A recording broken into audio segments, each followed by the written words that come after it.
Good evening, Just Your Average Fisho's followers. We are back. Me, Big Juz, here from the Just Your Average Fisho's Facebook and Instagram page, coming at you live through Facebook for another Just Your Average Fisho's live Facebook show. We pioneered these a number of years ago in COVID to connect the professional fishing community and fishos and tackle industry people with our followers. Back then, only about 4,000 followers. Here we are with well over 10,500 followers and a really engaging community following me and my stupid fishing adventures of how I work out how to fish in the state of Victoria and up the east coast of Australia. We've brought the big live shows back. We've been requested by many of followers to bring them back, and we're able to combine a few things and get a show happening. And tonight is absolutely going to go off with a bang. Tonight, we're ably assisted by the Baron, who's helping me put this show to go live, and also my employer, Fleetcare, fleetcare.com.au, a fantastic small business, small to medium enterprise business, managing, operating leases and fleet management right around Australia for any small to medium business and also big government organisations. Thanks, Nigel, at Fleetcare. Without further ado, we have so much to get through tonight. I hope you really enjoy watching. Couple of little household caretaker items. If you're watching live, you can comment live. We want you to feel engaged with us here this evening. So ask your questions away whenever you're hearing something you want to know more about, or if it's something that's just in your head that we haven't spoken about, ask away. I will be going off screen and scrolling through and making sure that we ask our Marlin and Tuna lure fishing master this evening on those questions and getting you the answers that you need, because it's all to help average fishos catch more fish. Without further ado, I'd really like to introduce our guest of honour this evening. This gentleman has received many, many different accolades throughout the world of sport fishing, particularly Marlin and Tuna focus though.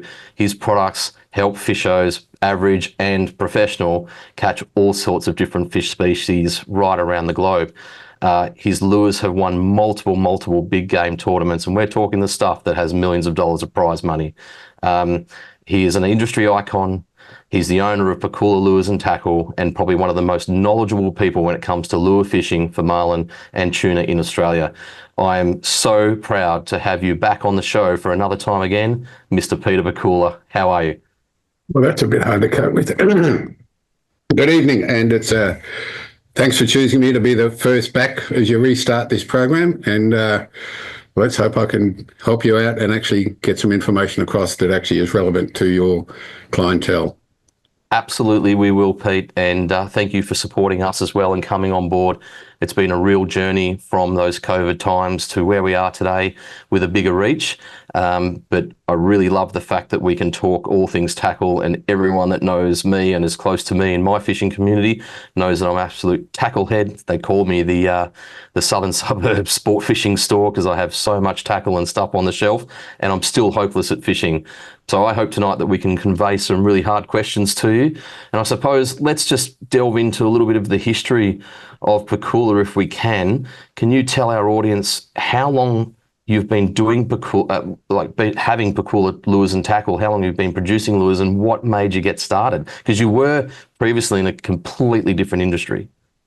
Yeah, I basically started off in the clothing trade, and I'd always liked fishing. In fact, the first day I could walk, my first steps were actually towards a fisherman, not my parents, and I actually caught a little yakka the first time I actually took steps, still in nappies.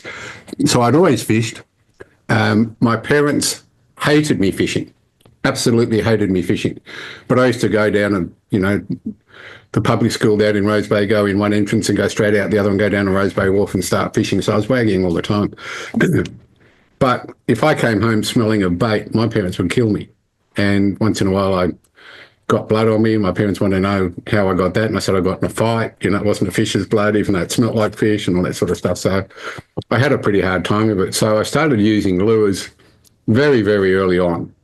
And I'd just always been a lure guy. And, I still use bait to some extent, but not very often. And I just got to love lures. And I've always been really interested in the technology and in the fish species themselves, like what makes a fish tick.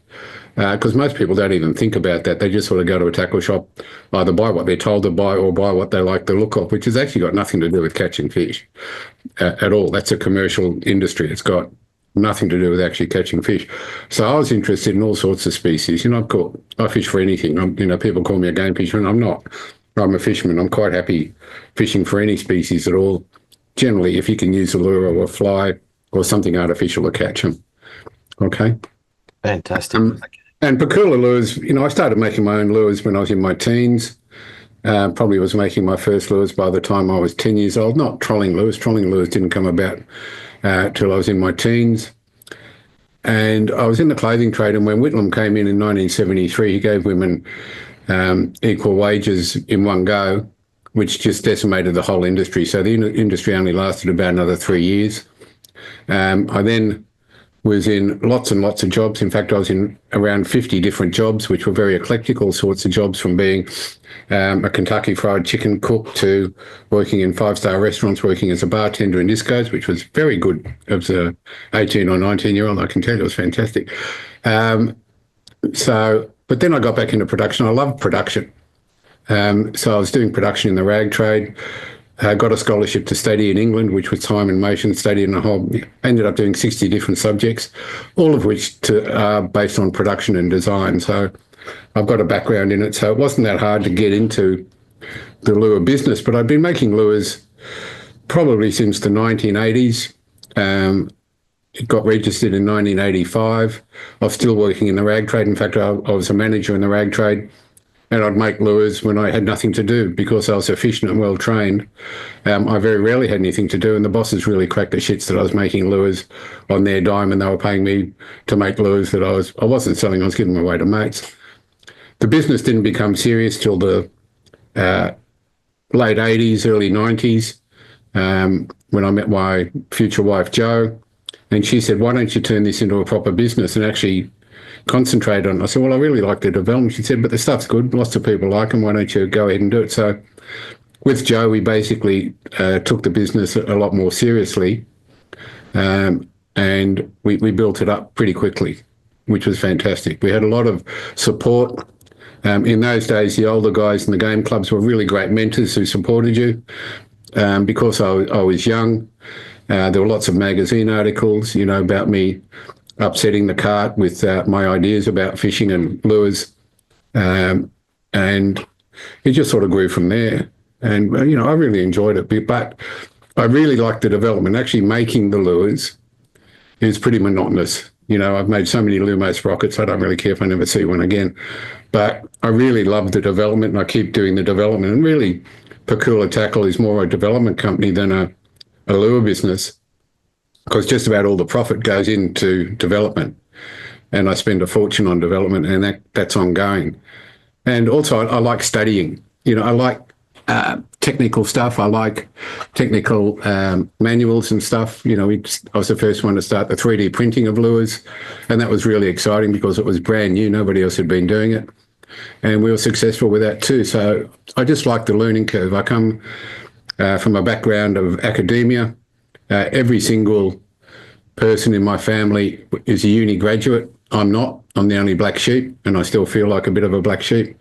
And that's pretty much where it came from. And strangely enough, I'm the only one that ended up being well known in many, many different countries. So they're proud of me now. So it took a while, but I finally made it to the family. Fantastic. So at some stage, though, that you thought it was time for you to move on from Pakula Tackle, and you actually sold the business. Then that didn't work out for some reason with the new owner, and you subsequently took it back over. What happened there? I got sick of making lures. I wanted to do more development. The business grew, and all I was doing was making lures, and there wasn't any development. And it really annoyed me. We would also expanded overseas. We're selling a lot of lures overseas. And early on, we were just making lures for Australia. So I had winter when we didn't sell a whole lot of lures. The tuna seasons weren't that great in those days. They existed, but you didn't sell tons of lures. You sold a lot more lures in summer and Easter for the tuna migration off New South Wales. We really hadn't hit Victoria that much. But when we got Victoria, and strange enough, our rep in Victoria was Colin Tannehill, who was now the boss of Shimano in Australia, who's about to retire. So we had a really good linkage up with there. Brian Black, who was his partner, was high up in Jarvis Walker. So these guys continued to be really good. And once in a while, they sort of thanked me for guiding them and all that sort of stuff because of my training. So that's fantastic. So I sold it, and within 4 weeks I got bored. You know, most people say retirement's great. I had come from a background where one of my uncles had a knitwear factory called Almoda, which he sold, I think, 7 different times to Katie's, which was a big business in those days, Dunlop, which owned a lot of retail stores and a number of other stores. And not once did his business actually make a profit, but he ended up with $50 million in his bank account from buying his business back and selling it. And as he basically said, and, you know, a lot of my uncles were businessmen, they said, if you start a business from making one product yourself with your hands, you understand the business. And when somebody buys your business, they don't understand that. They've got almost no chance of understanding the costings, understanding what it takes to run the business. So as long as you sell the business in the same country, you can generally buy it back a couple of years later for next to nothing, which I did. But I got bored pretty quickly when we sold the business, and within 5 weeks, I started working on a DVD called Between the Lines, which actually took 6 months, and it was the first interactive DVD, at least in Australia. It sold for an absolute fortune, $110 a DVD. Shimano gave one away with each Tiagra and TLD in those days, and they bought a hell of a lot of them in America. So, so that kept me busy. And then we started a video business for other tackle companies on how-tos. The best one of the lot was the Alvey one, and Alvey gave one of those away with every Alvey reel. I'm not sure if they still do. I eventually gave them the rights to it. And that kept me busy. And then we started doing a few other things on the side. And then the owner of Pakula Tackle then, Jenny Zach, rang me up and told me she wanted to sell it. It was going bankrupt, having a lot of problems. And I actually spent an hour on the phone with her, just discussing who I could approach with all the tackle companies and the approach to do it. And in the end, I said, well, how much do you want for it? And she told me, and then I yelled out to Joe, Jenny wants to sell the business for such and such. And I said, do you want it? And she said, yeah. I said, okay, we'll get it back. So we actually bought it back then. Because of my background, you know, I can do a lot of other things. I don't need to run a lure business, but I do enjoy it. And the thing is, Joe had already had cancer. She wasn't doing too well, so I really wanted to stay home with her. I didn't want to travel, and most of my other work involves travel. So working at home with her meant I could look after her to some extent. Not that she actually let me look after her, but I felt better being at home with her, and that's gone on ever since. Oh, fantastic. That's fantastic. And obviously you've just grown from strength to strength. You now have, you know, Pakula, buypakula.com, which, you know, does a significant proportion of your business, but also a number of, you know, major chain stores and also independents right around the world. Yeah. So I'm certainly with someone that started off on school tuna down here in Melbourne, started off with the small little Uzis and floozies and so forth that were very, very successful in the older Lumo or Crystal Pearl and Brad J colours. Yep.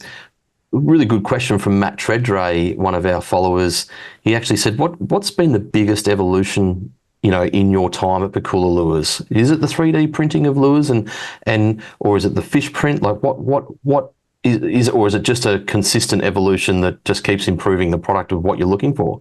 Look, it's a pretty consistent evolution, and people aren't really aware of the evolutions that have sort of come, you know. The skirts with the additives and stuff.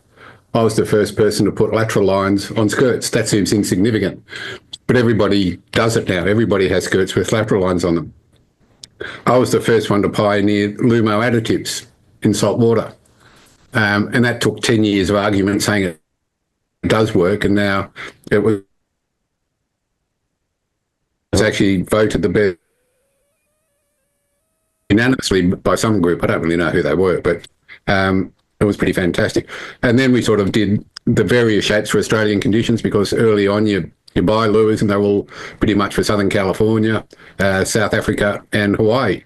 And the most popular ones that sold were from Kona, Hawaii, which simply didn't suit our waters because we fish rough waters, they fish mill pond waters. So I used to get seasick if I went in a cabin, so I'd be out the back untangling lines all day. So I eventually started using some other brands like Williamson, Hawaii Lure, which is now another brand which has got the strands on the back. I don't know what they're called now, which didn't tangle, but they still weren't that great. So I started developing head shapes for Australia. Now I think every single brand's got copies of some of the lures we do. And then I started pioneering UV additives, which has caught on, and everybody's now telling everybody how fantastic UV additives are, even though I've been developing them for close to 40 years now. And the things that we keep developing, the additives, the Lumo that we use now is not the Lumo we did 40 years ago. It's changed. The UV additives, we're probably up to the 9th version of those additives, and we brought out a new additive called CAT, which I'm not telling anybody about. I'm saying not letting the cat out of the bag this time so we can reign supreme. 3D printing was revolutionary because you can do things that you can't do moulding them easily. You know, you can make a lure that retails for about $80, that if you mould it, it'll be $400 with the difficulty of it.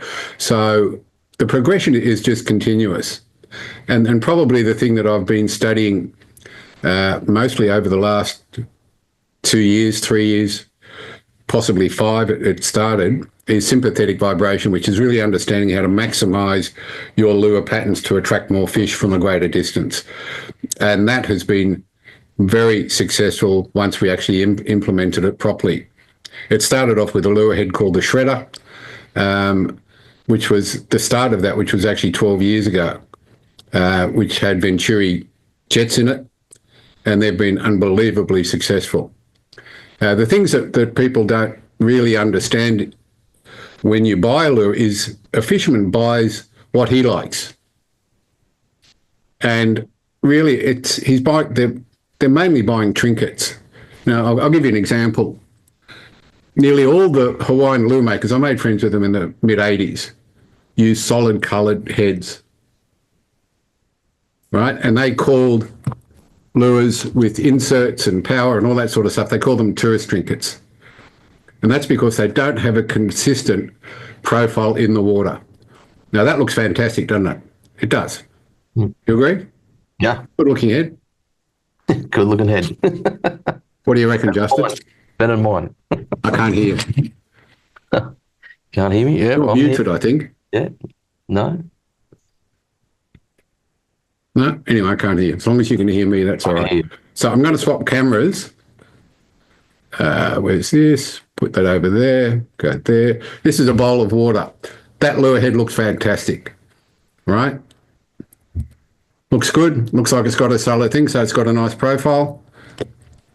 Put in the water, the profile disappears. So you've actually got this skinny thing attached to a wide skirt, and you think it's fantastic, whereas a solid head, that's it there, that's one of the 3D prints. Put it in the water. Well, it's probably not a great colour, and you can see it's got a solid profile. So as far as the fish is concerned, a solid coloured head without all the insert stuff is actually a better head. I'll show you that, hopefully with a solid colour lure. That's what it looks like out of the water. Looks exactly the same in the water. Okay? And it's a hard lesson to get through to people where, you know, if I was fishing, I'd be using the 3D heads or a solid coloured head that's moulded. I wouldn't be using the tourist trinkets. Okay? Does that make sense? Makes sense. Let's get this going. So tonight is about teaching Just Your Average Fishos how to go and lure catch with Pakula lures or whatever, a marlin or a bluefin tuna. Now, let's just set the scene. Let's for a moment think that we're a pretty average fisho. We've got a 6 metre boat. We've got a pretty clear day. Now, obviously, we'll go into shortly about where to head and what tools you can do to judge where to head out from. But lure fishing can be a little bit daunting because they go, okay, I want to go marlin fishing. What gear do I need? What lures? What heads? What colours? How do I set a spread? So give us that info. Okay, so most of the boats I've seen in Victoria, southern New South Wales actually don't have any outriggers. Yeah.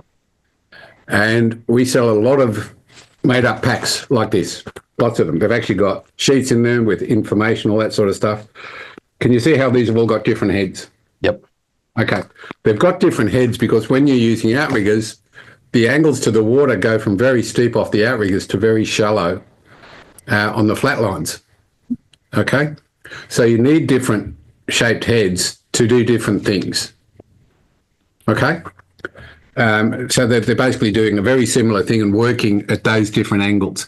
The higher the angle, the more the lure wants to jump out. So you need a lure that's going to stay in there. As the angles flatten out a bit on the riggers and the shotgun, you don't want to keep pulling the lure out of the water. You want it to basically shimmy on the surface and dive down. So you use different sorts of heads. The closer the lure, or the higher the angle, like a short corner, which is the closest lure, the more rounded and shorter the head is. The shallower the angle, like almost flat, you really want a longer head. So it's basically doing that. So a pattern for a boat with outriggers is very different from a pattern to boats without outriggers. And, I've been telling people to get outriggers for years, as you know, but they haven't. So rather than try and get them to do something that we don't have to keep developing for, we actually developed the Halley's Comet, which is a lure that pretty much does the same thing in all positions, in pretty much most conditions. Okay. That is literally by a spread, a 5 spread of Halley's Comets, or a 4 spread with a different shotgun bullet head, or? Yeah. It does get more complicated than that. For example, I prefer the fish print, so I prefer Halley's Comet in a fish print, so 5 Halley Comet of the size that's relevant. Now, you're talking about marlin and tuna. The reality is that most of the striped marlin you're going to catch off southern New South Wales, Victoria, and even recently Tasmania, are striped marlin. And the lures for striped marlin and southern bluefin are exactly the same. So you don't even need 2 spreads. It's basically 8.5-inch lures or 9-inch lures, which is pretty much that size. You can tell by the size of my hand. It's not a very big lure. But what we have done is we've made the hook slightly oversized. So they go through the jaws of the bigger fish like larger southern bluefin and striped marlin. Now, when it comes to this, most of the people who are fishing these days are not members of game clubs. And when we rig a lure commercially, we rig it according to the IGFA rules, which are GFAA rules, VicFang or whatever it is, rules. But if you're not a member of a club, you don't have to follow those rules. Now, one of the things that is banned in GFAA, it's actually because of me, you're not allowed to use daisy chains and birds. And these things, why is that? These are lethal, absolutely lethal. This is a pretty standard one. We sell a hell of a lot in New Zealand for the southern bluefin tuna. And these things are dead easy to use. You can't really use these wrong. They don't really need great positioning. And once again, we have oversized the hook for southern bluefin and striped marlin. So if you're, a lot of people contact me and say, I don't want to run lots of lures because my crew isn't trained. I only want to run 3 lures. What 3 lures should I run? It's 3 daisy chains. Okay? And that's for marlin as well as bluefin. Yeah. There's no difference between all the species. Even fishing for trout ain't much different to fishing for marlin tuna. All the predatory fish do pretty much the same sort of thing. And by using 3 daisy chains, it's really interesting. I've been studying a lot about sympathetic vibration. Even in our marlin lure packs for our riggers and stuff, we've got 5 lures. There's 2 of them have got 2 each, so 2 mice, 2 medium sprockets, 1 phantom. And what sympathetic vibration is all about is that if you're trolling 5 different lures they're putting out 5 different vibrations, which is only as loud or travels the distance of one lure. It doesn't multiply because you're running 5 lures. Now, when you're in a restaurant, for example, there's a whole lot of hubble bubble, noise in the background. It's only as loud as one person talking. If you get all of those people to say exactly the same thing at exactly the same time, if there's 20 people there, it's around about 15 times louder. Okay, and loudness means the distance covered by the wavelength, the distance you can hear it from. It's like in an orchestra where you've got a section of 15 violins that are all loud. They haven't got microphones, and they're all in sympathetic vibration. They all play the same note at the same time, and it's loud. Mm-hmm. Okay? If you've got 20 violins playing different songs each, it's not going to be much louder than one violin. So this is all pretty recent. So we developed a lure called the Halley's Comet, named after my granddaughter, which has 13 jets in it. And they're in sets of 4. So we've got a tiny little hole there, bigger hole there, bigger hole there, and we've got a Venturi jet down the middle, and we've got scoops which feed those side jets, and one of the main one in the middle comes out the back. So if you're trolling 5 of these, they're putting out 5 different sonic vibrations, and if you can get them all working at the same time, which almost happens automatically, it's yelling out 5 times the distance. And the success of these has been absolutely phenomenal. Right? These don't work particularly well in super rough conditions. And the other thing about trolling lures for marlin is that it's the opposite of trolling lures for bait. And this goes for the other species too. I'll use the word marlin, but it's exactly the same for tuna. Is that when you're using bait, you want the fish to come up and swallow it, correct? That's why you use bait. These days they use circle hooks, but a lot of people are still using J hooks, so that to get them deep, they're not going to release them, so they want to catch them, so they use J hooks. Circle hooks you use to release the fish. So when you're trolling lures, the fish isn't going to swallow it. Now, to come back a bit, when you're using bait, you want the fish to swallow it, so you want the fish to be comfortable, relaxed, and feed naturally, okay? So the fish comes up, gets the bait, it's coming into the current, which they're designed to do, swallows the bait and keeps coming forward a little bit, and then swings off, okay? We don't want that to happen with a lure. We want the fish to be excited, and we want it to attack with aggression. So when you're using lures, you actually zigzag down current, because the fish is not comfortable going down current, still wants to feed, and it gets aggressive and reacts very quickly with a lot of aggression. You don't get striped marlin following the lures, belting the hell out of it. The problem is that most people don't understand which way the current's going. A lot of people say, oh, I'm on the east coast of Australia, East Australian current's going from north to south, but it's not. We're fishing the eddies off the East Australian current, which can be any of the 360 degrees. Most boats now don't have a gauge that tells you water speed. Most people have speed off the GPS, which is speed over ground. It's irrelevant for trolling. You can buy little paddle wheel setups that will expose that and tell you your water speed. You want to be going at 6 knots. But your GPS does tell you which way the current's going. If your water speed's doing 6 knots and your speed over ground's only 4 knots, you're going into the current. If your water speed is 4 knots and your speed over ground is 6 knots, you're going into the current. All right? If your water speed is 4 knots, no, that's the opposite way around. If you're going into the current, GPS speed will be slower than your trolling speed because you're going into the current. You want the speed over ground to be slightly slower. Right? You work it out with your GPS and water speed, but you need to have your water speed. Okay? Yep. And then you know the direction to go in and troll to get a successful hookup with trolling lures. Now, a lot of people are very happy getting 3 strikes and landing 1 fish. Some people are happy getting 10 strikes and landing 1 fish. So they really never try to increase their hookup rate.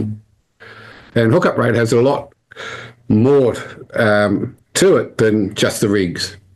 And I know you've got a question about rigs, which we'll get onto later. Yeah. It involves the rigs, it involves the stretch in the line, it involves your drop back, and it involves your drag.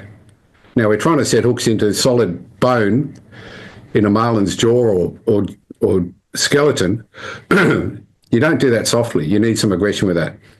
So the idea is with monofilament line, you set your drags at 1/3 the breaking strain, and the reason for that is any less than that, it's stretched. It's not going to punch in a hook, right? Any more than that, you possibly risk breaking off, but I used to set my drags at 50%. So on 24 kilo gear, my drags were set at 12 kilos.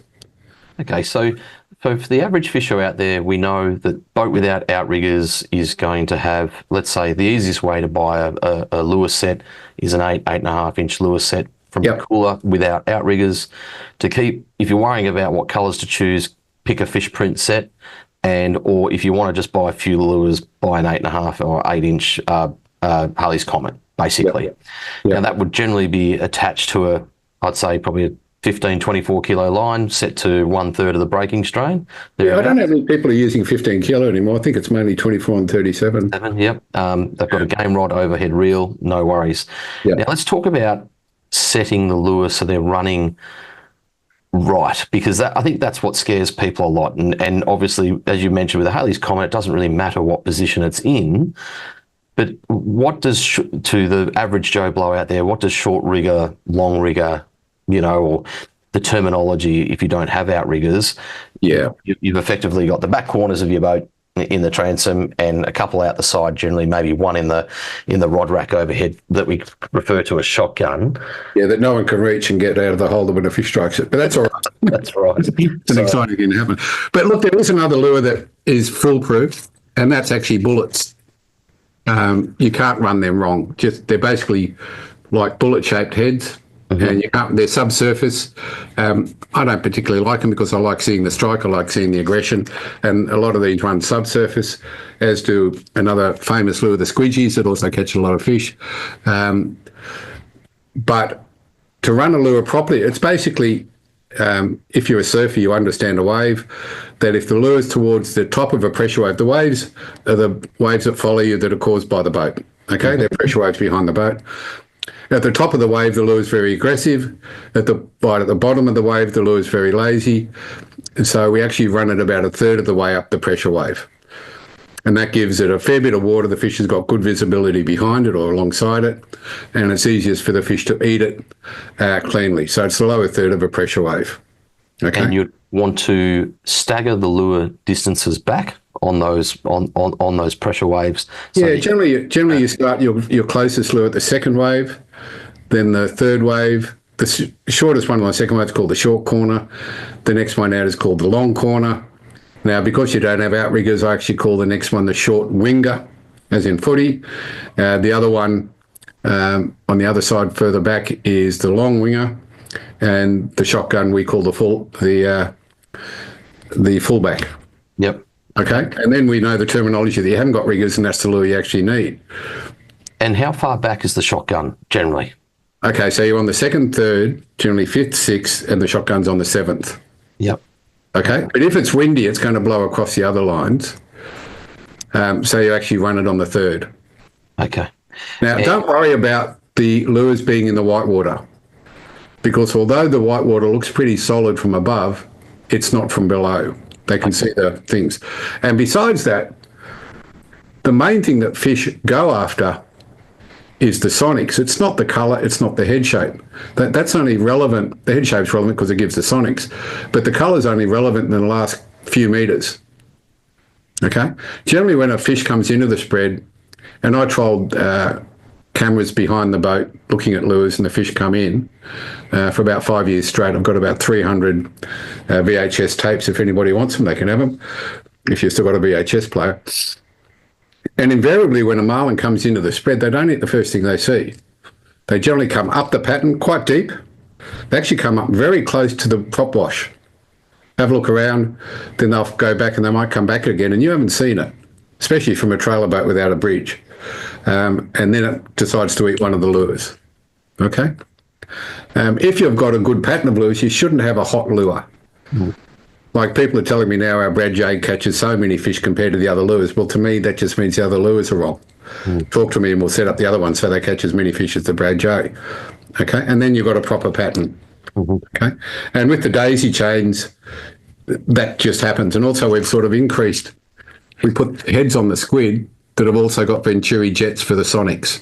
So they're not standard squids. Yep. Okay, so that's all pretty important. Now, a lot of guys use teasers. Teasers are pretty important, but a lot of people use up to 3 teasers, and they're 3 different teasers. So once again, you're only attracting fish from the sonics of one of them. It's not good enough. So you're better off running several of the same teasers. You can pick one, whether it's the Witch Doctor or Dredges or whatever.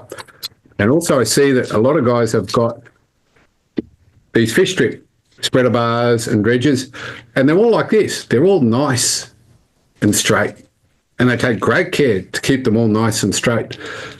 These straight fish strips have 0 action. So crumple them up. Give them heaps. Hit them with a hammer. Leave them in the bottom of a bucket. Get them all bent up so that they've got some action and actually do some movement and create some sonics. There's 0 sonics out of these things. Totally visual. So you've already attracted the fish to the spread. This hasn't attracted anything. Might get the fish excited, but if you can bend them up, even rip them a bit, you know, they'll wiggle and have a bit of sonics in them. Okay. Same with the mud flaps, like we do mud flaps. We've got these yellowfin mud flaps. We did them a couple of years ago. We've just done them again in 10-inch, 14-inch, and I think 24-inch, which are huge. Once again, these are nice and straight, nice and flat. If they're on the surface, they might flap around a bit. But when you put them away, bend them up. Put a clip on them and actually bend them up so they've actually got some action when they're under the water on a dredge or a spreader bar. Okay? Yep, makes sense. We did have a really great pre-program question from a follower that couldn't join tonight, and he wanted to ask the controversial question, but perhaps not so controversial.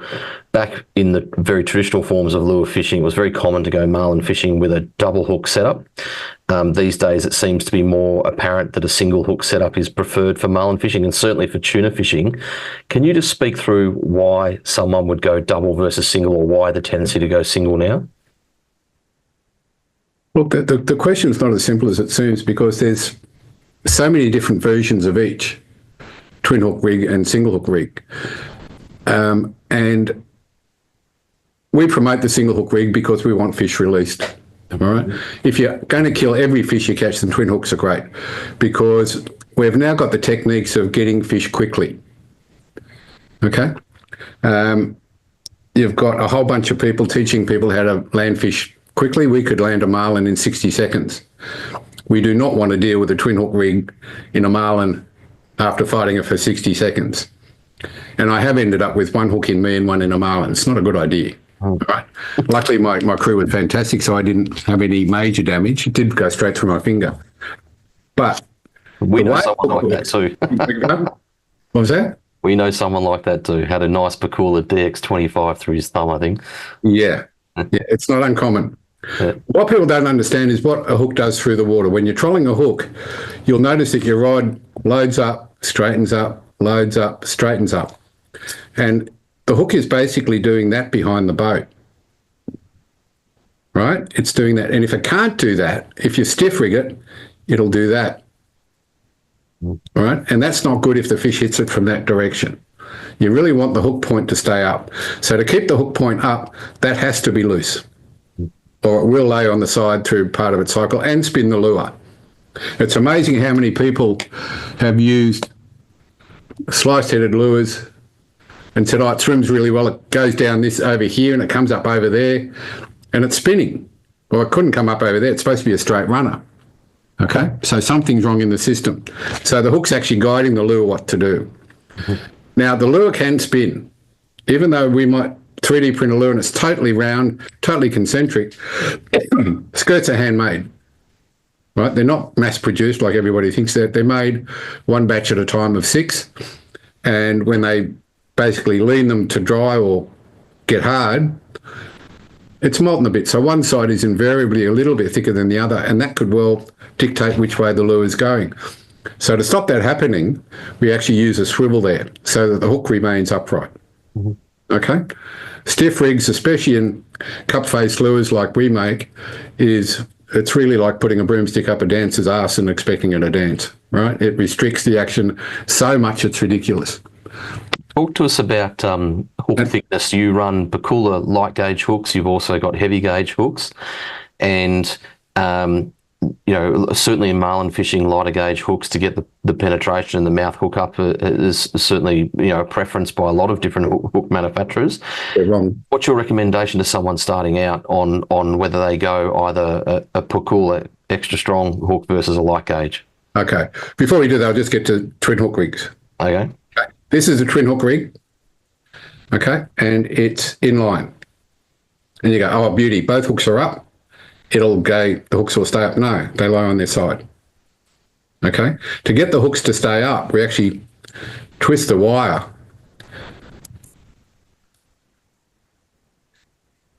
so that the hook sits at around about 60 degrees. And then it'll just rock from side to side, but the hook still stay up. Okay? Once again, it's loose, so the hook can do that and not lay on its side when the boat's accelerating, decelerating. That is loose to let that twist a bit better. So that stays loose, and we've got a bit of heat shrink to stop that cocking over the loop, and that's very, very effective. Okay, when it comes to hook gauges, the light gauge hooks,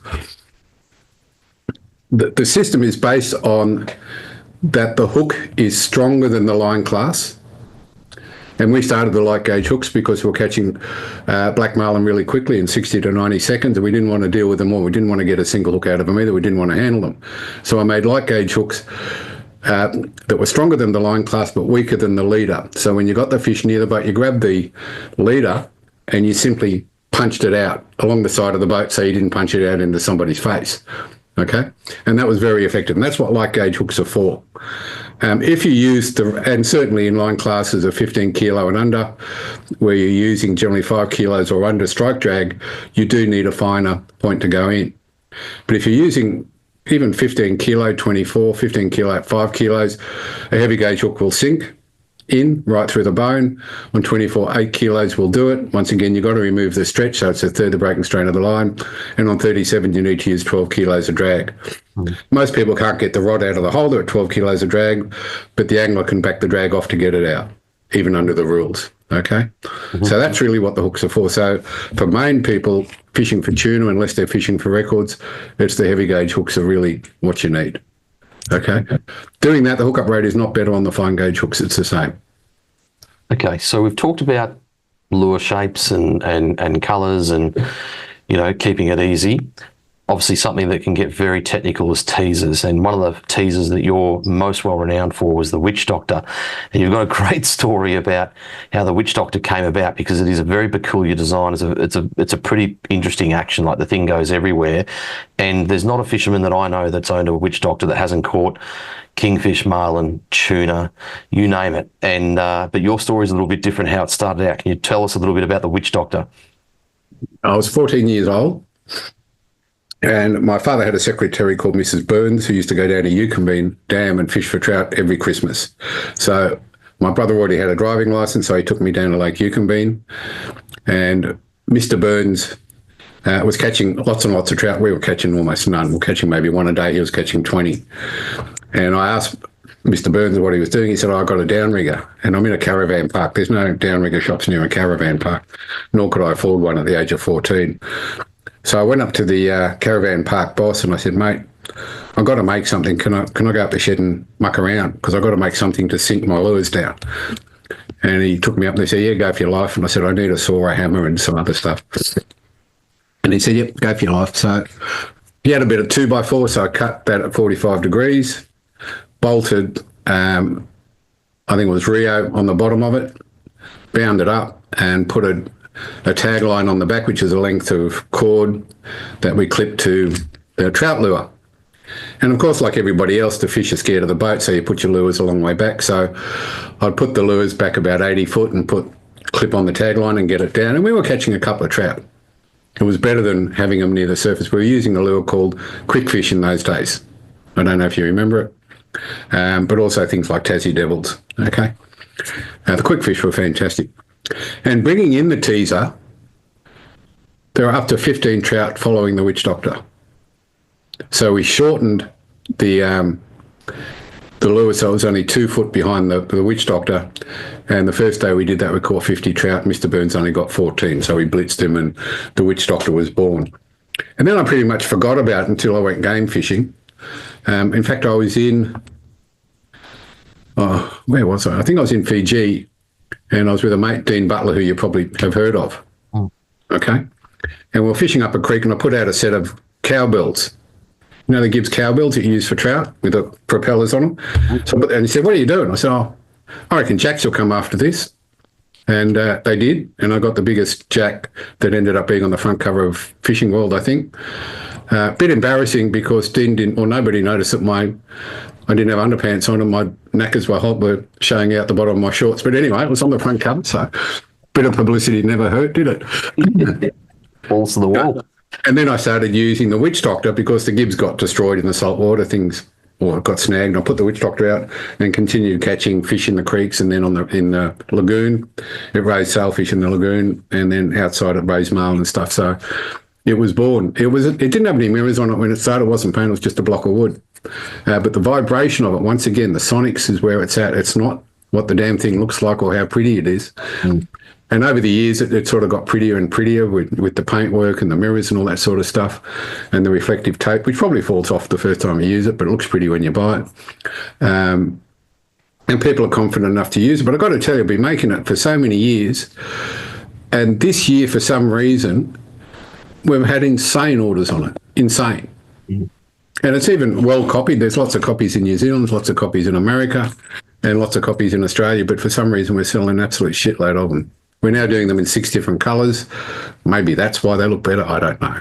But we started making them back in our factory at home. We built a shed to make them. And maybe the fact that we've gone back to making rather than subcontracting making Witch Doctors in Australia, maybe that made a difference. But we're selling a heap of them. And how's the best way to run a Witch Doctor in a lure spread? Because the thing is, you can use it for marlin, absolutely use it for tuna and kingfish and so forth. Yeah. So if you're running a marlin spread or a tuna spread, how far out are you putting it, or do you want it close to the boat? No, not really. Basically, they're also incredible for dolphin fish. You know, basically there's a trick that if you can get there at dawn and go past a fad with the Witch Doctor out, the whole school of dolphin fish will follow it. But you've got to keep the boat moving at that speed. Don't stop the boat. So you basically hook the dolphin fish and pull them in while you're moving. And they also work at live bait speed, which is 1 knot. So you can slow down, but don't stop. Yeah. Okay. And they do float. So if you rip it off in the propeller, it will float back up, and so you can go back and get it. Okay. So, what, 20 feet back or something like that, or? No, it's based on where you put your lures. Now, when you're running a Witch Doctor or a spreader bar in close, you put your short corner back level with the long corner, and you run your Witch Doctor where the short corner was, on the bottom of the second wave. Yep. Okay? Because it dives, it's hard to know exactly where it is, so you actually let the cord out first before you put the Witch Doctor on, see where it sits on the bottom of the third wave, lower third, and then you pull the cord back in, put your Witch Doctor on, and let it out, and then you know where it is. Because of refraction, it's very hard to tell the actual distance. Okay. All right. Now, we have a number of different questions to go into, and we're sort of coming. This season has just been an amazing marlin season. If you're fishing out of Eden or Bermagui, it's just been absolutely magnificent. Absolutely. So we've talked about lures. Yep, you don't buy a pack, don't need outriggers. Off we go. Use a Witch Doctor teaser. We've talked about the distance to put the lures back. Now let's give these Just Your Average Fisho's fans a bit of a taste of, if you were fishing out of East Coast New South Wales at the moment, we obviously just had the weather pattern of Cyclone Alfred affect the weather down there as well a little bit. Where are you fishing now? Obviously, you're a big Rip Charts user and Rip Charts fan, and I think a lot of people, they buy Rip Charts and then they get a bit scared off from it because they don't really know how to use it. So if you pulled up Rip Charts now and had a look at some of that East Coast weather, where do you want to look? Let's go New South Wales or even southern Victoria, because we've heard of marlin off the rigs in Gippsland at the moment. But even then, let's look at New South Wales, for example. I've got let me give you a sec. All right. New South Wales, go to the bottom of New South Wales. And all you need, can you see that now? We can see that. Okay. Basically, rip charts, all you really want to know is the currents. Okay? You don't have to worry about sea surface temperature because when you're going out, you already know there's fish being caught, so the temperatures are all right. And really what you want to look for, and the easiest way of doing it, can you see my cursor? Yep. Okay, is where the current changes direction. So there is great. Here is absolutely perfect. Look at this little hot spot. Mm. And even if the temperature isn't hot, because the currents are changing, all the nutrients are coming up, and that's basically an upwelling, I would say, there. Okay? And then down the bottom here, we've got some warmer water. But don't be too fussed about that because the distance you can go is only about, at the most, 50 miles out, or 50 miles down, or 50 miles out. That's all you're really going to be fishing. So it's a tiny area. So you look at rip charts, especially if you've got a trailer boat, you can go wherever the fish are, and you just want to look to where you can get to where the current is changing direction. For example, down the bottom here, down here, there would certainly be marlin, probably even wahoo, bluefin and yellowfin in this area here. That is spectacular, but it's probably 200 miles out, so you're not going to be fishing there. Mm. So we'll have a look further up the coast. Here we go, wherever that is, this looks spectacular, this edge here. The hot orange stuff is a slipstream. The current's going to be raging through it. You'd basically just sit where that temperature current is changing speed, and that's where the most fish would be. Certainly out here, that's spectacular too, where this big red blob is. There'd be a lot of fish through there. Yeah, it's like commercial distance out, that one, yeah. Absolutely. So really, you can only really fish a smaller area. You might get out to there where that temperature, where that current's changing, and that's what you look for. So basically, if you come out of here, you'd steam north and then zigzag south along those lines. You should have some GPS marks in the area. If some of those lines intersect with some structure, they generally do, or that current wouldn't be bending. So there's something there that's causing it to bend. So that's pretty much how you do it. And one thing that I learned in our last Just Your Average Fisho show many years ago from you was a lot of fishers tend to fish into the current, where you had the preference of saying, no, let's make it easier on the fish and fish down current. Absolutely, because you've been traditionally using bait, which you do troll into the current. But you don't want fish to do with a lure what they do with a bait. It's not going to swallow it, so it's going to feel it and spit it out. So you want an aggressive bite, and you want it to eat and change direction so you can set the hook. Mm. And when you're trolling down current, the fish is uncomfortable. It's aggressive, and it's going to make a decision very quickly. You never get these striped marlin bill whacking everything going down current, because they're not going to burn that energy. If you're trolling bait into the current, they will do that because they're comfortable. Yep. Okay? These fish are basically gliders. They're very much like, if you think of an albatross gliding in the wind, right? And they're always gliding upwind. Okay? And when they go down, when you see they're burning a whole lot of energy, flapping their wings like hell, trying to get some distance. So fish are the same. They're basically developed from stuff. The other thing too is that, I'm giving advice here, but, and it's a big but, okay? Marlin and tuna are 30 million years old. Mm. 30 million years they've been developing for, and our sport has been developing for around about 100 years. Mm. And there are still people using systems and techniques and technologies that are now 60 years old. Mm. When you think about it, you're not using a car that's got technology that's 60 years old. There were no computers 60 years ago, but yet people just don't keep up. As soon as somebody catches a marlin, they tend to never change. Mm. We started making the original lure heads in the 80s, and the guys who caught their first marlin on one are still demanding them. They're never going to use a Halley's Comet. They're never going to use a fish print. They're going to use exactly what they caught their first marlin on because they think they found the Holy Grail. Yeah. But there is a progression through your whole fishing career. And I know that I'm pretty rare by changing things all the time. And it's because I can. Okay? I have the resources to do that. And also living on the Gold Coast, especially in the early years when the seaway just opened, the bait grounds were so full of bait, and there were so many marlin. I'd catch 3 marlin before work, leave at dawn, come back, start work at 8:30, and leave again at 3 o'clock, and go out and catch a couple more. There were so many fish, it was insane. That is diminished. For whatever reason, it has diminished. So you really can't get that experience easily with that many fish around. And of course, you know, the crew on my boats quite often got upset because I'd be doing experimental stuff, and they're going, look, come on, what we did last week, why don't we do that again? I go, well, because I want to see if this works, you know. And invariably, you know, you learn, and it's progression. And, you know, certainly I've done as much as I can to progress the technology of game fishing lures and techniques. But, geez, there's a lot more to do. You know, there's a lot more to go. Yeah, you actually made a really good point there, and we actually had a really good question come in to ask you specifically, what do you think the change has been in the water or current this year that has shut down the school tuna early, and also, as a second part of that question, made the marlin just go ballistic that it has? Like we're hearing of marlin catches in South Gippsland, Tasmania, you know, as we know, Eden and Bermagui have absolutely fired. I'm sure it's similar up to the Gold Coast before the cyclone. So what's your noticeable observations of that water?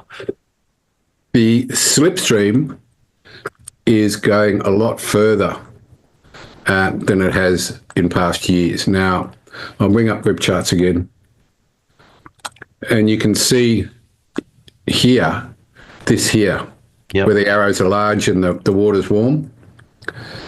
You can see that? Yes. Yeah. And that's just pushed all the water south, all right?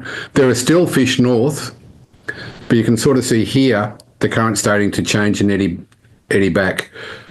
Further down, we've got very warm water here that's basically still going to Tasmania, okay? And it's circulating. I haven't got the map of Tasmania, but you can sort of imagine that there's a few of those going further south too. And as these little eddies get smaller and smaller, it concentrates the fish. So the eddies off Queensland are much bigger. We don't get these small eddies, and the smaller the eddy gets and the smaller the area of the warmer water, the greater the concentration of fish. And certainly, you know, with the cyclones and stuff that we had in the last couple of weeks, the water has pushed south because of the cyclone recently. And prior to that, the water was pushing and slipstreaming south at a great rate. So it simply pushed a lot of the fish south, and as the warmer water's getting a smaller area, the fish are getting concentrated. Okay. I've got another couple of questions there, Pete. I think we've just lost you on screen, or you need to bring up yourself on screen again. Tell me, leader poundage. A lot of, when I started fishing, it was pretty common that you go, geez, I need to fish really heavy. You know, you went and bought a Penn power stick with a 6,000 Penn spin fisher reel, and you're rigging it with 30 or 40 pound mono back in the day to attempt to catch a whiting, you know. So what about leader poundage for lures and lure action? Is that really important? Yeah, it is. It's incredibly important. Now, when you're trolling lures, it doesn't make any difference whether you're using fluorocarbon or normal nylon. It makes no difference. And what it is as the leader goes through the water, as these lures cycle, you know, these lures actually cycle. They'll come to the surface, grab a breath of air, then dive down. As they dive down, there's leader in the water. Okay? The leader also vibrates and has a bubble trail. So if the leader is vibrating too much and the bubble trail is too big, when a marlin comes up, it actually eats that and not the lure. And quite often you hear guys, you know, we had a fish following the lure, it hit the lure, was belting the hell out of it, but we didn't hook it. You know, it took a bit of line, and when you pull it back in, the line just above the leader is smooth, but about 1 foot to 3 foot up, it's all frayed because the marlin's been eating where the leader's been entering the water. So for 8.5 inch lures, you really don't want to use any more than 200 pound leader, and 150 is best. Okay. For 12 inch lures, 300 pound leaders, great. You don't want to use any more than that. And if you're using 14 inch lures, you can go to 500 pound, but 400 is a lot easier for the average bloke to crimp. So 400 pounds, great as well. Okay. Yeah. So yeah, leader thickness is incredibly important. What the leader's made of is not. Okay. Fantastic. That's really good to know. So 150 for Marlin. And I think that, I've spoken... 150 for 8-inch lures. But if guys, they're going to balk at that, so use 200. All right, it's not that bad. You might get the leader hit once in a while. But one of the most important things too is that if you haven't got outriggers, getting the lures to lift with wind-on leaders is very difficult. So get rid of your wind-on leaders and just use, say, a 12-foot leader, because you don't want the swivel in the water, and you don't want the snap swivel in the water from your main line to the lures. Okay, so ditch the wind-on leaders and just use a leader, even as short as 8 foot will do. Yep. Because there's nothing actually on a marlin's body that's going to destroy a leader. Yeah, it's interesting. It will. We've got a local fisherman down here, John Jubert, who used to own a charter company, and one day I was talking to him and I said, "What for jumbo tuna? For local jumbo tuna of Victoria, what leader thickness are you fishing?" And he goes, "I use good old Jinkai Green 150 pound, and I'll never change it. I've never busted a barrel off on that." That's right. And he where a lot of other people in charter companies, because they just don't want to have anything go wrong, and they don't have competent crew, 300 pound, 250 pound minimum. Yeah, and that's the difference. Basically, as an amateur fisherman, expect to lose fish. That's how I make my living. If a guy just buys one lure in his life, it's no good to me.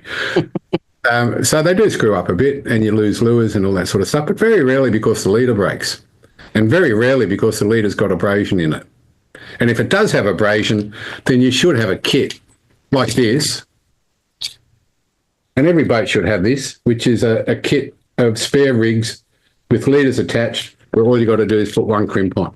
All right, as soon as you catch a fish, if the leader's got any abrasion on it, change it. Because the other thing about the abrasion is it's creating a bubble trail too. So you don't want it to do that. Yep. Okay. We've got a number of really good questions that are coming in from online, Pete. So I'm just going to, they're a little bit more random in the direction that they're questioning. And I did actually forget at the start of this show, so it's quite timely with all of our viewers that are watching. Pete has very much donated very, very thankfully donated a free-rigged lure pack for either your choice of marlin or lure that will go out to the best online question of the evening. And, once, if you're at the end of the show, if I say that your question was the winner, you just direct message me and we'll get out your choice of lure pack to you. But do I have to keep track of this? Yep. So we need to know. I'll keep track of this as well, so it's all good. Matty Wales, a great Just Your Average Fisho's follower, has asked, he notes that you obviously have non-nylon coated stainless steel wire as a part of your rig setups that you sell. Yes. Is it important to have non-nylon coated versus nylon coated wire? Yes, because crimping nylon coated wire, you've got to strip the plastic off before you crimp it, which is a pain in the ass to do. Also, if you catch anything on it, you're going to have abrasion on it, which once again is going to screw things up. The skirts get caught to it. It's something for the fish to grab onto. So you should, once you've caught a fish, change the wire. And certainly nylon coated wire is not of the same quality. It's generally 304. It's very rare to get 306. So it's going to corrode inside the plastic. So the answer is no, you use it for catching tiger sharks. You don't use it for the rigs on lures. Okay. 316 doesn't have any magnetic field on it. Another fantastic question from local follower Matt Treadray, who asked a question at the start. So thanks very much, Matt. I've seen all your questions come through. He said, if you were going marlin fishing or tuna fishing tomorrow in the state of Victoria or New South Wales, Peter, what would be your go-to lure size, hook rig, and pound leader line and position of running it? If I'm not in the tournament, once again, I'll be running the daisy chain. Yep. So it's an 8-inch daisy chain, size 25. 25 in our sizes relates to the diameter of the lure head. Mm-hmm. And I'd be using an oversized hook, which is a size 30. So it's got a much bigger gape than the hook, because what people don't realise is when you're trolling lures, which are, even when they're soft, you've only got half the gap of the hook that can hook a fish. So we oversize it a little for those sort of species. Once again, with we call these daisy squids, squids on them and a bird. And that's what I would be trolling. Okay, and this colour is Brad J. Depending on the position, depending on which position they gave me, I'll go through the colours. If it's the closest to the boat, it'd be black. If it's the next one out, it would be blue. Next one out is violet, purple. Next one out is Lumo green, and the Brad J on the shotgun. Okay. And why is the colour, the darkness colour in close important versus the ferocious colour like Brad J out far? It's just purely statistics. My brother worked in the Bureau of Crime and Statistics, and he worked out the statistics for me, getting all the information on hookup rates and positions of lures.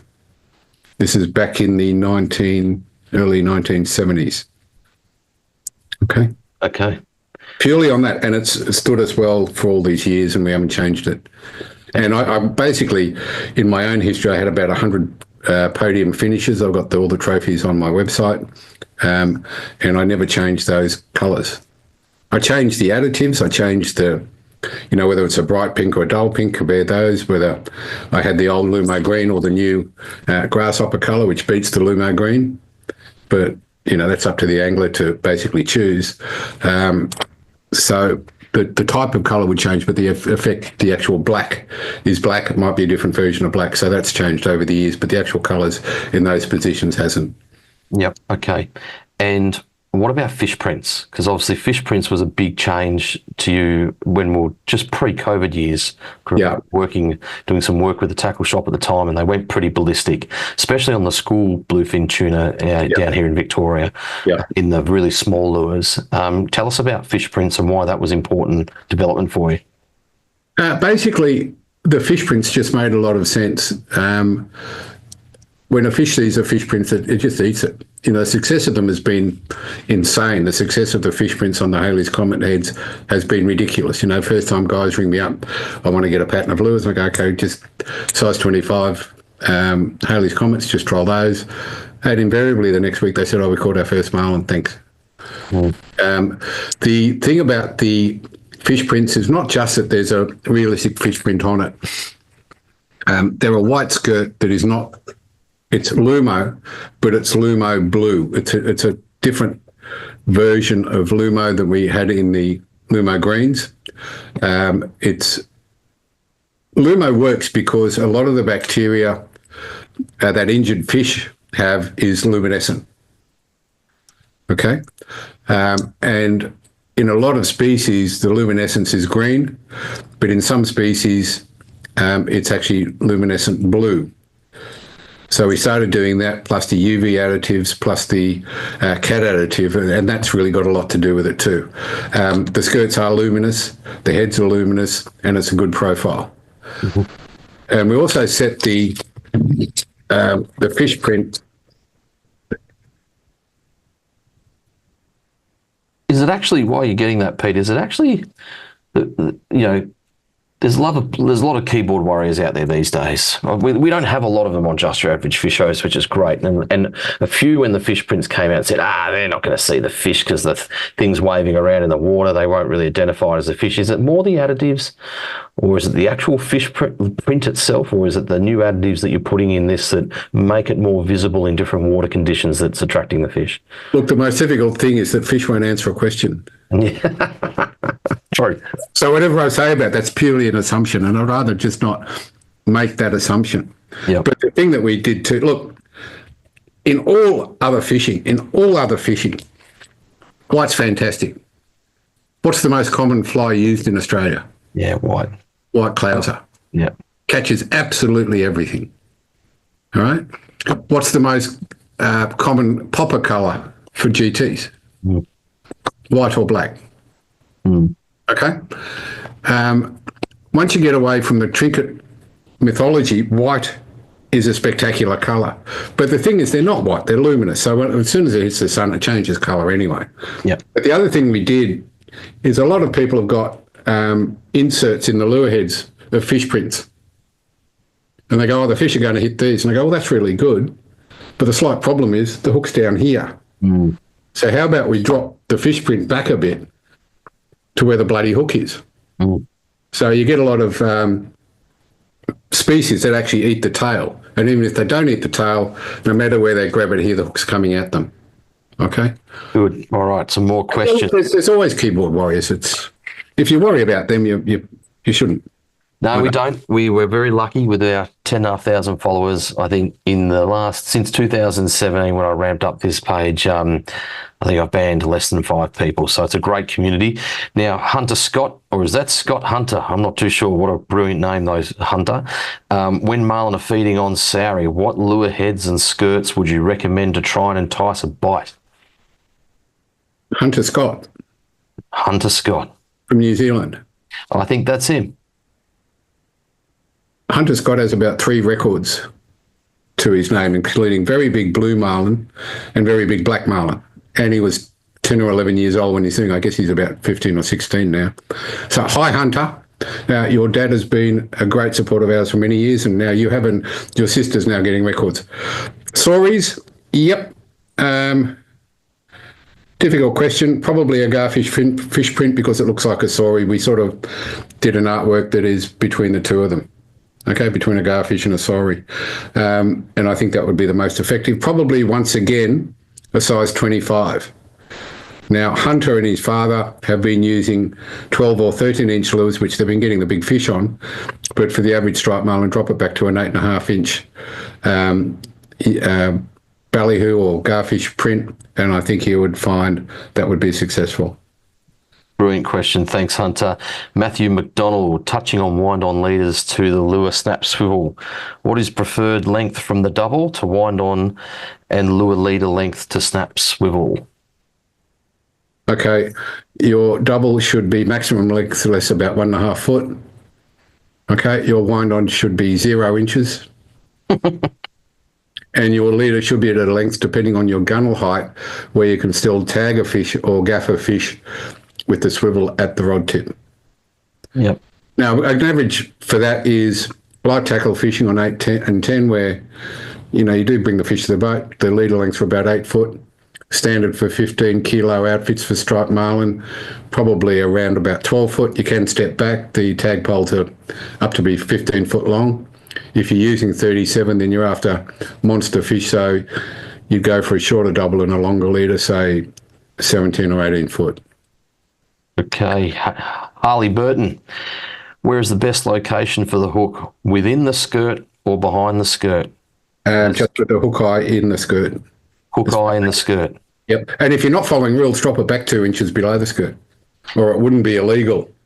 Yeah, that's exactly what I understood. A lot of people thought I was mad for running hooks outside of skirts, but I remember your advice, and I don't fish for records. I fish to catch and or attempt to catch, and yeah, I think that's been great advice for me. So there is nothing, probably minus a few points on people thinking that skirted trolling lures do represent anything natural. Mm. They don't know what a lure is. They don't know what a hook is. And so it just doesn't matter where the hook is. It's not going to spook the fish. Yep, fantastic. And we've still got more questions rolling in. Tell me, Pete, you've obviously done a lot of different marlin fishing, and I think that one really important, there's so much information out there for people to consume and understand how to go about their fishing. If you were to give 3 key points of advice for either marlin or fishing tuna to how to get yourself started, or even if I ask the question this way, what are things that you don't want people to do, which maybe the tackle industry is promoting for people to do?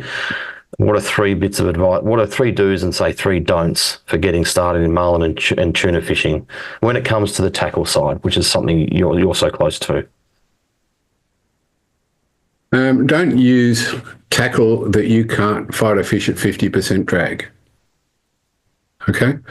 Now, I can't fight a fish on 37 kilo at 50% drag. I find 24 near impossible to fight at 50% drag. So my heaviest line class with my build and my back problems and all that sort of stuff really is 15 kilo. Okay? And I love 8 kilo. The other thing is not the tackle, it's actually the boat. if you're using a boat to go game fishing, you should have visibility down the side of the boat. Many boats don't, because you want to see what the leader man's doing and you want to see where the fish is. Okay, so visibility is important. The other most important thing about a boat setup is it's got to have tow holds. Now, in the old days, a lot of the boats had pockets where you could put gaffs and stuff quite close to the floor, about 3 inches above the floor. They were about 6 inches wide, and you could put your feet under there to keep your balance in a rough sea. Okay? So you don't get pulled out of the boat. All right? You can jam your feet under there. You couldn't get pulled out of the boat easily. And a lot of the boats now have sloping sides straight to the deck. And those things are absolutely lethal. You should get some pockets made and have yourself some tow holds so you're secure in the boat. And strangely enough, most people drown at sea having a piss out the back of the boat. They fall over the back, nobody's seen them, it's at night. Do not piss over the back of the boat, piss into a bucket where you can hang on to something so you don't get thrown out of the boat. Okay? Yep. As far as the fishing goes, buy the best gear you can afford and learn to set the drags before you go fishing and after you go fishing to see if your drag stays consistent. When you're getting a new crew, don't take them out expecting to catch marlin the first day. Spend a day in the bay or close to the shore going through the process and what somebody's supposed to do when you're fighting a fish and catching a fish, okay? And get your new novice angler to hold the rod while you're setting the drag so you can tell whether they can fight a fish on that drag or not, and teach them how to basically pump a rod and wind, okay? That only takes 10 minutes in the morning, and it's worth spending that 10 minutes. I did that with every new person on the boat. I think that's great advice, Pete. Certainly when I've gone game fishing with some people that haven't done game fishing before, the first thing for me, if you're all harnessed up, and often we're fishing very cold weather down here in Victoria or Portland, and some big swells as well, that if you go overboard, you free spool your reel. Absolutely free spool your reel, because if you've got 15 kilos on a Tiagra 50 or a Talica 50, you can get pulled under. And if you've got gumboots on, they fill with water and you're dead set stuffed. So... Yeah. And also, if you've got a wind-on leader that jams in your reel, you're gone. Even with tow holds, you're gone. Okay? With a normal setup, you sort of said 15 kilo gear, if you point the rod at the fish, it'll bust. Okay? A wind-on leader won't. All right? So that's part of the reason with the wind-on leaders too. There are accidents. You don't hear about all of them. They don't all go to the press. Okay? There's a lot of accidents at sea that you don't hear about. Yeah, absolutely. A great question from a wonderful personal friend of mine and follower, Ralph Herman. He loves talking about rods, and there has been some change in rods over the years, and seems to be in some of the game rods that less roller tipped rods or less fully rollered rods just for going for standard, silicon carbide guides and, graphite guides and things like that. Do you have a preference to whether the rod has rollers or a roller tip and then standard guides, or just fully guided rod? No, fully rollered. 100%. If you're game fishing, fully rolled it. Even silicon carbide line does not like friction. And that you are wearing out line if you're fighting fish. Now, we set drags at a third. So you've got 2/3 leeway on breaking the line. But with a rollered rod, we fight fish at 70% drag. With fully rollered rods, you can't do that with a silicon carbide rod. You can't do it. The line fatigues and it breaks. So fully rollered rods. Where people get fully rollered rods wrong is they wash their rods and they put detergent all over their reels and their rods. And detergent dissolves the grease in the rollers. So you don't put detergent on a rollered rod, and you don't put oil in the rollers. You actually grease them with lithium grease or the Teflon grease, okay? You don't put oil in them, and you don't use detergent on them, and they will last you a long time, okay? Yeah, absolutely. Got a couple of other great questions coming through. Hunter Scott, he's the man. He's asking some good ones here. Will there ever be another run of the Light Dojo 35 hook? So light gauge, but in a very large size, being a DX35. No. There's your answer, Hunter. and the reason is people kept using, and the guys would come to me and say, I want size 35 judge. I go, okay, what line class do you use? And they're going 37. I go, they'll straighten. And they go, no, they won't. Everybody tells you, like, I want something. I said, I'm not selling them to you. Go. And they'd go, and then they'd go to a tackle shop, they'd buy the 35 lights. And then eventually they'd ring up the guys that work for them and say, oh, Pete was right. They straighten out on heavy stuff. Once you get your strike drag right, which is a third of the breaking strain of the line, any hook will set. You don't need light gauge hooks. So the answer is no, simply because it caused us a lot of flack, and then people said Pakula hooks are crap. And they weren't crap. They were designed for 15 and 24 kilo gear, not 37. And they weren't designed for blue marlin. Yeah, I got a really great question from another fantastic follower and a real big Instagram, good-looking model fisho with his little porn moustache, Adam Bailey. He's asked a fantastic question here. He's a good man. He actually catches a lot of kingfish with a guy down here called Jason Taylor. Okay. But he loves game fishing too, and he posts stuff when he gets it. He loves big tuna. Besides subsonic vibration, what other interesting factors have you researched that affects game fishing? Not to answer on your behalf, but certainly the cat additives was a big one that you started to change up. Yes, absolutely. Look, it's mainly been in additives, but it's not really research, because once again, you can't ask a fish what it's thinking. Now, a lot of people think we get our skirts with all those additives. The Lumo is in the skirts, but we spray stuff on them from time to time that test the additives, and we compare one with and one without the additive. If the one with the additive catches a lot more fish than we introduce it, it's not really research. What has happened is that just getting back to tackle with the research is rods now are much softer than they were previously. The old trolling rods were very, very stiff, and now most of the rods are really quite soft. And really, for a game rod using lures, you want a rod that only bends a third of the breaking strain of the line, only bends halfway down at 50% of the breaking strain of the line, and the butt section should be able to break the line. And that's how you basically get a game rod. A lot of the rods now, they bend right to the grip, and so when you lift trying to get a fish up, the rod's just bending, you're getting no lift at all. Okay? So the research is basically through trial and error. It's not really a scientific process, which basically means that we can't prove any of it definitively, because we're not doing scientific tests, because the fish won't cooperate with that. Yep. Fantastic. Pete, we've got a few other questions, but I'm very conscious of your time, and we could ramble on forever. And there's just so much, we might need to come back and have another show. All right, I'll just do short answers. Yeah, short answers. Yes or no? Yeah, sure. So, finicky school Victorian tuna. Like, we're talking anywhere from a jelly bean of 5 kilos up to sort of 25, 28 kilos if they go well. They buggered off early this season. They actually arrived late this season. Light leaders and small lures, eh, Pete? Yeah, bugs. These are only 3 inches long. Use an oversized hook and daisy chain them. Yep. Not a bird, just daisy chain these. And if that doesn't work, most tackle shops in Victoria got flies for fly fishing. Just get a white little polar fibre fly. Tiny, like 3 inches long, maybe a 1/0 or something like that, but 2.5 to 3 inches long. And even for the salmon, get one that's only 1 inch long. Okay? And keep going down until you get the bite. You will with one of those.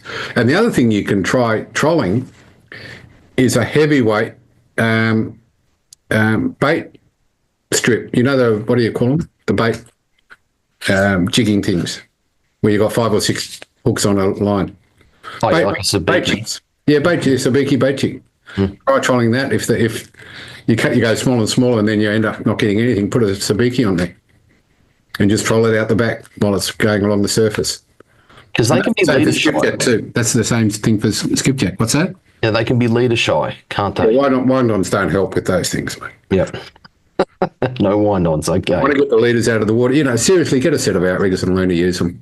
Yeah. Get that leader out of the water, you'll catch a hell of a lot more fish. Yeah, well, there's a lot to be said for the US green stick tuna fishery with no leaders in water. And the lures weren't even in the water. They were just above the water. They were just above the water with kites. Yeah, YouTube it, followers. YouTube it. It's a very interesting watch. The Americans do this thing called green sticking. It's a massive green pole on a tuna fishing boat, and the lure is just hovering above the water, and the tuna will jump out and get this thing. It's just amazing.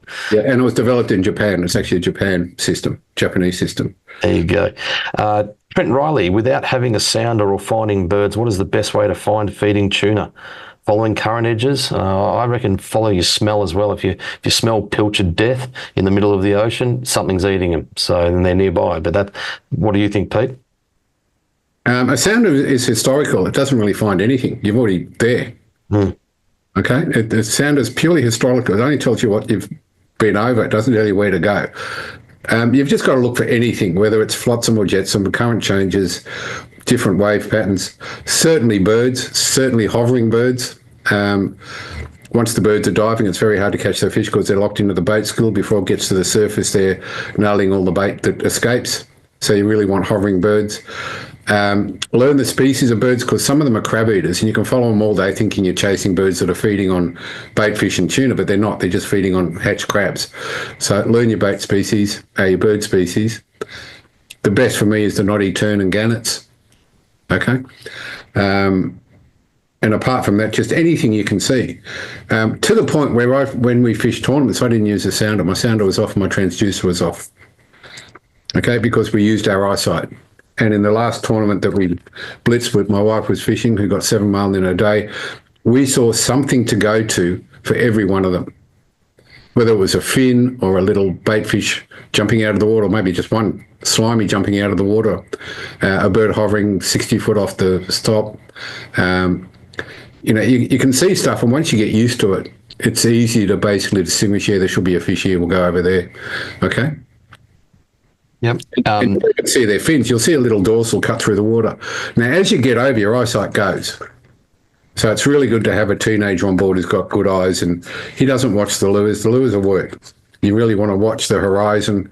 You want to watch close to the boat. You want to look ahead of the boat, to the sides. You don't sit there watching the lures all day.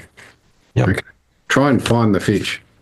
Charlie Hawkins, I think we've already answered this one, or he might have not been on when you discussed it, but he says, would you recommend fishing swivel hook rigs or twin hook rigs if you're aiming on taking fish? Now, this is different for marlin and tuna, I think. So dual hook versus single hook rigs. You sort of mentioned, no, it's the same. If you wanted to kill them, do doubles. If you don't, use singles. Yeah. Yeah, I'm yet to be convinced with. Since we started doing the swivel rig, we sell very few shackle rigs, and the guys are having the same success. So I don't think there's any difference in success rates, and that's tuna and marlin. So I think for safety and even cost, a single hook rig is doing the same job as a twin hook rig. As long as the hook points up, which the swivel rig allows it to do, then single hook. Yep. Matthew McDonald comes back with another question, and I already know the answer to this one, but I'll allow you to have a shameless plug here, Pete. What's the best way to learn how every different lure should operate and where to have it in the spread? Well, I know that someone has got some great articles on their website. Where would they go to for that? Yeah, have a look at my website, have a look at the webinars, have a look at the how-to videos. I've got a bunch of stuff there. But the other thing too is, when you go to Kona, for example, and somebody's going to put out a lure, they've got a broomstick with a clip on it and run it right next to the boat in the clear water to see what the lure's doing, to make sure it's not spinning, to make sure the hook points up. And nobody in Australia does that. So when you're just starting out, learn what your lures are doing. Now, when you're using underwater cameras, a lure will look spectacular on the surface. Right, you go, a fish is going to eat that. But when you have a look at it on the underwater video or your troll cam, the lure is corkscrewing all over the place.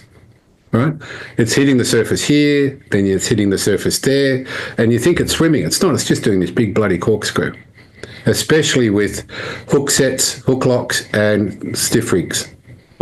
Okay. Now, TowCam has got a bunch of videos on their YouTube channel. Have a look at all of those, and you'll see a bunch of lures doing this. And, I've seen a bunch of the videos which he hasn't put on there where lure manufacturers say, I'll give you some money, I want some video of my lures underwater. And you can see, if you look at it closely, the lure's spinning like hell. and so is the rig. So you get a broomstick or your tag pole with a clip on the end of it, put it out the side of the boat in clear water and have a look really what it's doing from above, close up. And what should you be seeing? You should be seeing a hook point up and a lure that comes back up in exactly the same place every time. So then it's not corkscrewing. Okay? So you'll basically see by doing that whether the lure is spinning, very common. That's why you get line twist up your line with an overhead reel. The line doesn't do that, and people blame the line manufacturer. It's not. Your lure is spinning like hell. Okay? If you've caught a fish on a rig and the wire's bent, that rig's going to spin the lure. Okay? Yep, and that makes sense. I think it's like have a fat man like me under a ceiling fan with a Mars bar tied to it and ask me to eat it without using my hands. It's not so easy when it's spinning on a fan. So that's right. Stop it from spinning. Now, what I did when I was younger is I would put on a weight belt and sit in the bottom of a swimming pool with a tube going up with a snorkel so I could breathe. And I got my brother to cast and basically pull lures across the top of me so I could see what the lures were doing. But then later on, I got troll cams and stuff which stayed out and in the water the whole time to see what the lures were doing, to see what the fish were doing. And very often you'd do something and say, oh, yeah, that'll work really well. You put it in the water, it looks like shit. It looks great on the surface, but it looks crap under the water. Yep. Okay. Pete, I'm conscious of everyone's time. We've covered a whole lot of stuff. Was there anything else that you wanted to cover off and share with anyone? I've got a couple of final departing questions. What's next for Pakula, the new generation? I think your son-in-law is helping you out in the business and the production. What's the next sort of 5 years for Pakula look like? We know that you've grown exponentially in the last year or two, particularly from business out of the southern states. What's next for Pakula? I've actually had the shits the last few months, as you might have seen on Facebook. Look, I'm not selling it. I enjoy it. I love the development. He's not my stepson. He's not my son-in-law. He's actually my stepson. That's fine. And he's been with me for 20 years. And he's very good at what he does. And I'm proud of the staff that we've got. We've got a guy called Nick who started with us at Work Cover 7 years ago. And he was obviously intelligent. He was obviously smart. He had wrecked his back. And I said to him, what's your dream? And he said, I want to be a teacher. And I said, well, go and be a teacher. And he said, well, I didn't pass the matric to get into uni. I said, well, go do it again. And he did. He's been fantastic. We've supported him. He could have all the time off he wanted to go to uni. And now he's actually becoming a teacher. He's going to be a maths teacher, which is pretty spectacular. Now, that kind of stuff makes you proud. It's not really the selling of the lures. It's working with the family, which was very difficult to start with, but now it's pretty easy. And we've just got great staff, and I get to spend time with Joe. If I sold the business, I've retired a couple of times. I didn't like it. I went straight back to work doing something like Between the Lines DVD when I sold Pakula Tackle. And I like the business and I like the people. I've got the Marlin bar, which is fantastic. I don't have to block people on that either. It's just pleasant, and they're good mates, and I enjoy it. So I won't be selling it, I don't think, unless because of health issues. And I was sick for a year and a half, and up until recently, and I'm better now. But the business went fine when I wasn't able to work in it.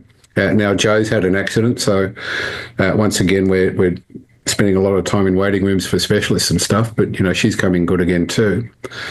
But the Pakula Tackle keeps our family safe. It hasn't got a huge income, but it lets me go away fishing once in a while, which is good, and lets me play. Developing stuff is really playing. So I'm an old bloke that plays a lot, like a juvenile delinquent.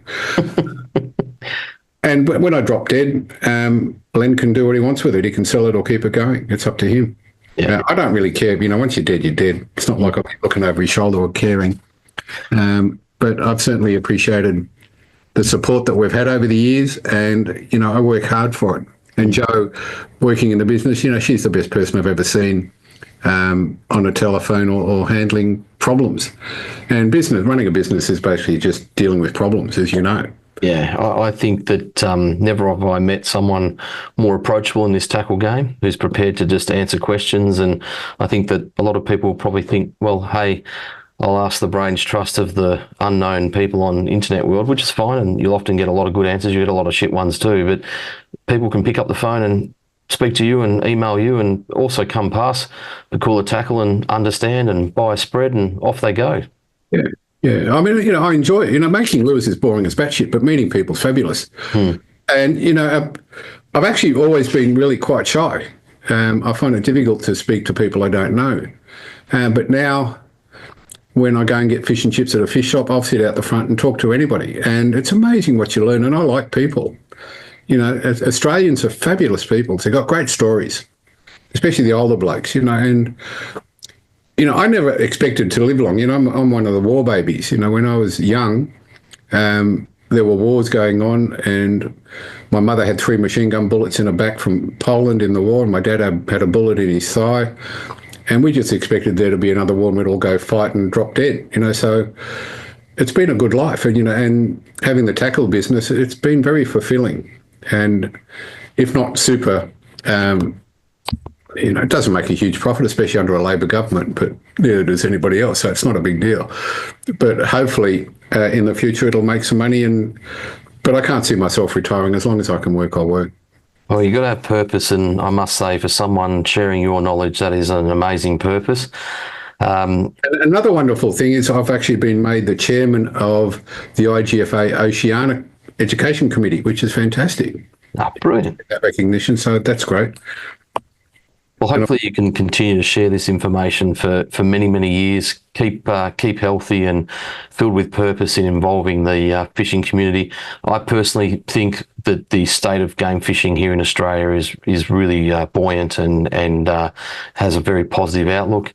Obviously, yes, the cost of living crunch and so forth, but people that have big game boats have just as much opportunity as people that will go fishing for them and go crazy in tinnies offshore. So, I think that fishing is something that goes back to biblical times to feed and sustain people, and it still does for many, as much as it is a sport and fun for others. So, I think what people don't really understand about game fishing as such is, in the early days of game fishing, which is sort of like the 40s, 50s, 60s, is that it was a sanctuary for returned soldiers, where they could get together, have a drink, and they drank a lot, and forget about their troubles and just get on with their mates. And that it was a sanctuary.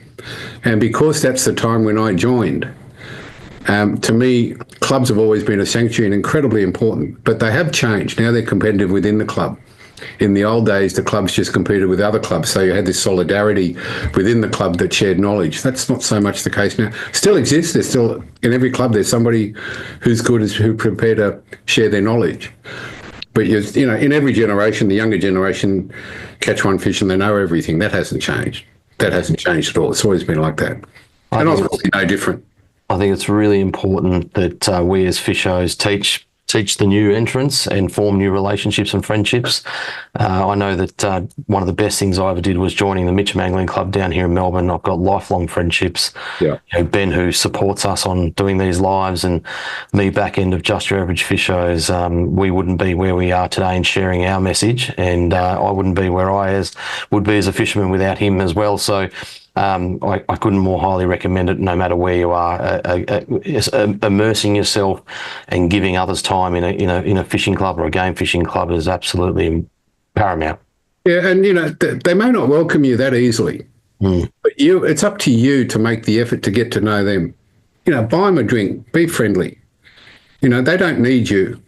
Yep. Certainly, you can make a lot of good friends in a club. And once again, I've got lifelong friends from clubs as well. And my beginnings were in Ansler, which was a fantastic thing going on in those days when I was young. Absolutely fantastic. Yeah, that's amazing. All right, well, we're just about at wrap-up stage, and we've got to choose the best question of the evening. Pete, do you want to help me, or you just want me to? You want to throw it over to me because I've got an idea as well? Look, you can make up your mind, but Adam Smith, he'll get a couple of free lures anyway. Adam Smith. What was his name? Adam Bailey. No. The young kid that I was talking about from Hunter. Hunter Scott. Scott. Not a worry. Yeah. Hunter Scott, if you message me via the page, look, I was going to choose him anyway, but Hunter, if you message me via the page, we'll get a marlin or a tuna lure pack out to you of your choice. No, you can't choose him. Because we've got prior association. Right. Okay, he's going to prior association. You're going to get sent something. So congratulations. I'll also give a runners-up prize, consolation prize. Adam Bailey, mate, send me where you are. I think that was a great question around, besides subsonic vibration, what are some of the other interesting... Yeah, that's a good one. Yeah, no, make him the winner, and I'll just look after... Done. All right. All right. We'll have 2 winners. Thank you to the generosity of Pete. That's fantastic. Adam, give me a message. It is brilliant to have so many followers on the page tonight. This as a show will remain live on the page for people to watch through. And when our lovely esteemed editor, Ben, behind the scenes gets some time, he'll piece it together and chop out that little moment of interference where Pete kicked out the speaker cable, and we'll put it up on our YouTube channel. So you can follow us at Just Your Average Fishos, the Facebook page, Just Your Average Fishos, the Instagram page. Don't forget to follow Buy Pakula, log on and buy Pakula from buypakula.com, but also follow Peter Pakula and the Pakula Marlin Bar on Facebook. And demand them from your local tackle shop. Yes, absolutely. I'd rather supply tackle shops than individual people. So yep. That's up to them. That's up to the tackle shops. Supporting independents and major tackle shops around Australia for many, many years. You can also follow Just Your Average Fishos on YouTube, where this chat will go. So I want to thank you, Peter. Your information has been absolutely invaluable as always. Thank you very much for supporting our channel and coming on and talking to our followers. Until next time, Just Your Average Fishos followers, we hope you're fishing well and fishing safely, and we will catch you here back on the live channel. Always follow our page because we've got a lot of stuff coming up. Have a great night.